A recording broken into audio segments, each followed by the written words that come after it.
I am Mark Greenstein of Ivy Bound, and I wanted to give parents of kids who are planning to only do one of the two main entrance exams for college. I want to give them the likely better test for that child. It's a three-part test that I ask. Number one, is your child phobic or hateful of science? If so, that leans towards SAT. The SAT has very few science questions, whereas the ACT has a whole science section.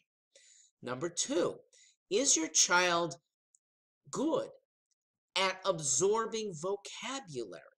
If so, that leans towards SAT. This SAT still expects vocabulary at a high level. The ACT has very few tough vocabulary words. And finally, does your child grapple well with old passages, ones written from 1938 and earlier?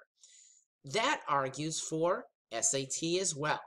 They have those old-fashioned passages, one or two of the five.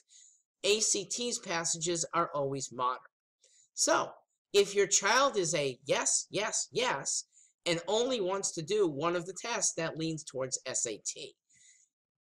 If there's one or more no's in those questions or in those answers, then please consider the ACT. And please don't worry that other people around you, oh, we're not taking the ACT. Hardly anyone around here does that. So what? It may be the better qualifying test for you.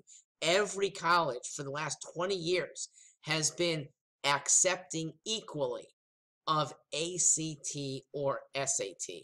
You want the better score and you're only willing to do one of them, use this test.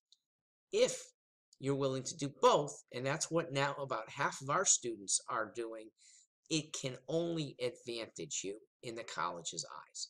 I'm Mark Greenstein. I hope this has been helpful.